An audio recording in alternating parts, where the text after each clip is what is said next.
ಓಂ ಆನಂದಮಯೋಭ್ಯಾಸಾತ್ ಓಂ.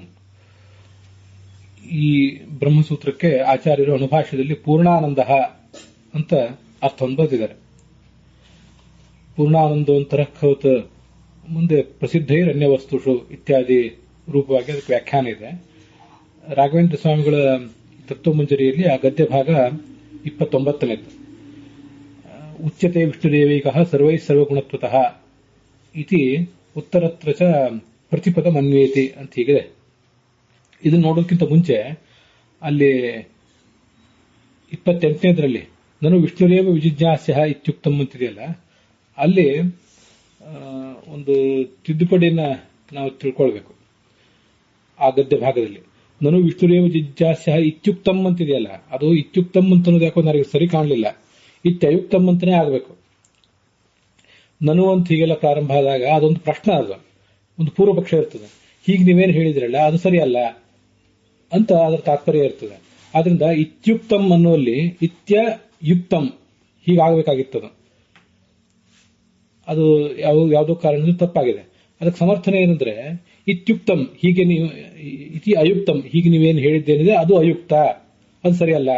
ಯಾಕೆ ಅಂತಂದ್ರೆ ಅವಯವ ಜಿಜ್ಞಾಸ ಅಯೋಗಾಚ್ಚ ಆ 28ನೇ ಗದ್ಯ ಭಾಗದಲ್ಲಿ ಕೊನೆಗೆ ಅಯೋಗಾತ್ ಅವಯವೀಯ ಜಿಜ್ಞಾಸೆಯನ್ನು ಬಿಟ್ಟು ಅವಯವದ ಜಿಜ್ಞಾಸೆಯನ್ನು ಮಾಡಲಿಕ್ಕೆ ಸಾಧ್ಯವಿಲ್ಲವಾದ್ರಿಂದ ಅಲ್ಲಿಯೂ ಕೂಡ ಒಂದು ತಿದ್ದುಪಡಿ ಆಗಬೇಕು.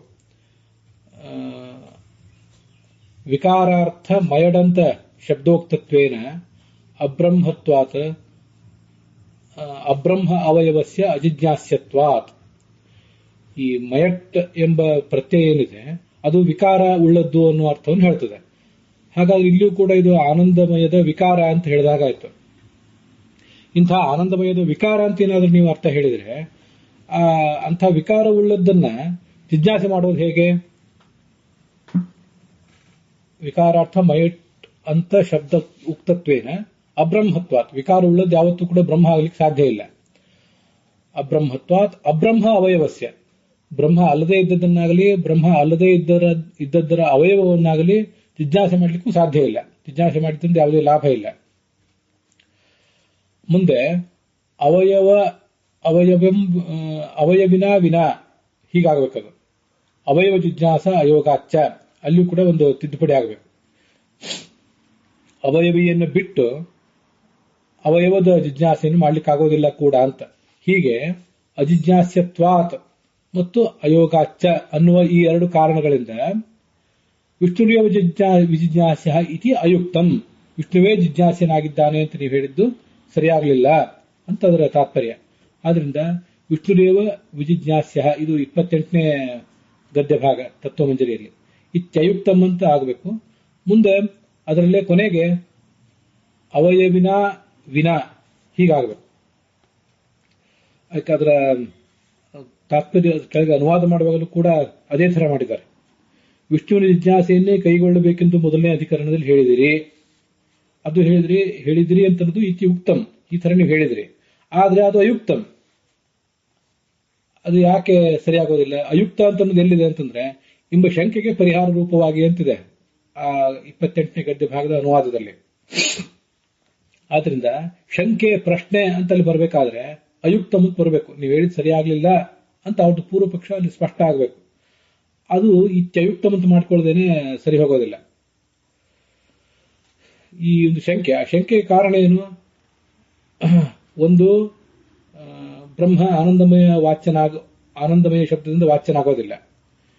ಆಮೇಲೆ ಅವಯವಿಯನ್ನು ಬಿಟ್ಟು ಅವಯವದ ಜಿಜ್ಞಾಸೆಯನ್ನ ಮಾಡ್ಲಿಕ್ಕೆ ಬರೋದಿಲ್ಲ.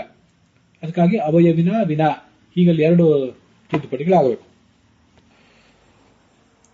ಉಚ್ಯತೆ ವಿಷ್ಣುರೇವೈಕಃ ಸರ್ವೈ ಸರ್ವಗುಣತ್ವತಃ ಇತಿ ಉತ್ತರತ್ರ ಚ ಪ್ರತಿಪದ ಮನ್ವೇತಿ. ಇದು 29ನೇ ಗದ್ಯ ಭಾಗ ತತ್ವಮಂಜರಿಯಲ್ಲಿ.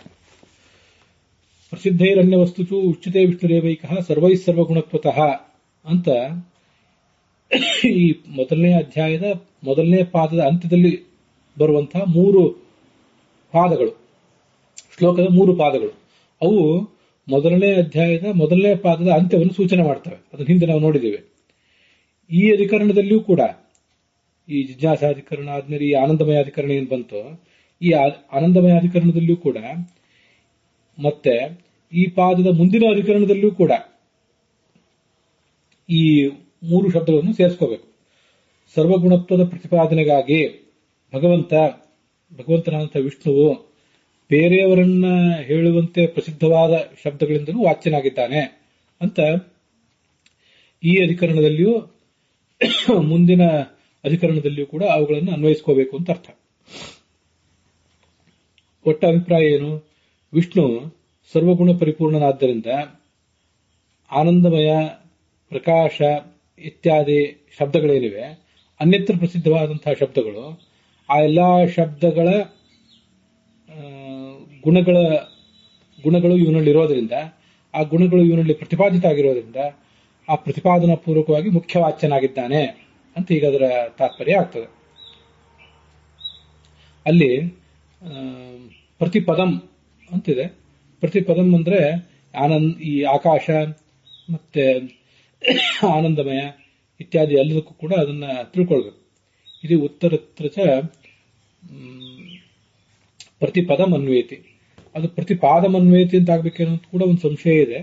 ಅದಿರ್ಲಿ, ಪ್ರತಿಪದಂ ಅಂತಿದ್ರು ಕೂಡ ಹೀಗೆ ನಾವು ತಿಳ್ಕೊಳ್ಬಹುದು ಅದನ್ನ. ಮತ್ತೆ ಅಲ್ಲಿ ಪದಂ ಅಂತಿದೆಯಲ್ಲ, ಪದ ಅಂತಂದ್ರೆ ಪ್ರತಿಯೊಂದು ಶಬ್ದ ಅಂತಾನೆ ಹೀಗೆ ಅರ್ಥ ಆಗ್ಬೇಕಾಗಿಲ್ಲ. ಪ್ರತಿಪದಂ ಅಂದ್ರೆ ಪದ ಅಂತಂದ್ರೆ ಹೆಜ್ಜೆ ಅಂತ ಅರ್ಥ. ಬಾರಿ ಬಾರಿಗೂ ಹಾಗರ್ಥ ಮಾಡೋದು ಇನ್ನೂ ಯೋಗ್ಯ. ಯಾಕೆಂದ್ರೆ ಈ ಅಧಿಕರಣದಲ್ಲಿಯೂ ಮುಂದಿನ ಅಧಿಕರಣದಲ್ಲಿಯೂ ಅಂತ ಬಂತು ನೋಡಿ. ಈ ಆನಂದಮಯ ಅಧಿಕರಣದಲ್ಲಿ ಮತ್ತು ಈ ಪಾದದ ಮುಂದಿನ ಅಧಿಕರಣದಲ್ಲಿಯೂ ಕೂಡ ಇದನ್ನೆಲ್ಲ ಅನ್ವಯಿಸ್ಕೋಬೇಕು ಅಂತ ಬಂತು. ಆದ್ರಿಂದ ಪ್ರತಿಪದಂ ಅಂತ ಅರ್ಥ ಇಟ್ಕೊಂಡ್ರೆ ಪ್ರತಿಯೊಂದು ಹೆಜ್ಜೆಗೂ ಎಲ್ಲೆಲ್ಲಿ ಈ ಪರಮಾತ್ಮನಲ್ಲಿ ಶಬ್ದಗಳನ್ನು ಸಮನ್ವಯ ಮಾಡಬೇಕಾಗಿದೆ ಅಲ್ಲೆಲ್ಲಾ ಕಡೆ ಕೂಡ ಅಂತ ಅರ್ಥ ಪ್ರತಿಪದಂ ಅಂತ. ಹೀಗದನ್ನ ಪ್ರತಿಪದಂ ಅಂತ ಅನ್ನೋದಕ್ಕೆ ಪ್ರತಿಯೊಂದು ಪ್ರಸಂಗದಲ್ಲಿಯೂ ಪ್ರತಿಯೊಂದು ಹೆಜ್ಜೆಯಲ್ಲಿಯೂ ಅಂತ ಅರ್ಥ ಮಾಡೋದು ಯೋಗ್ಯ ಅಂತ ನನಗೆ ಕಾಣಿಸ್ತದೆ.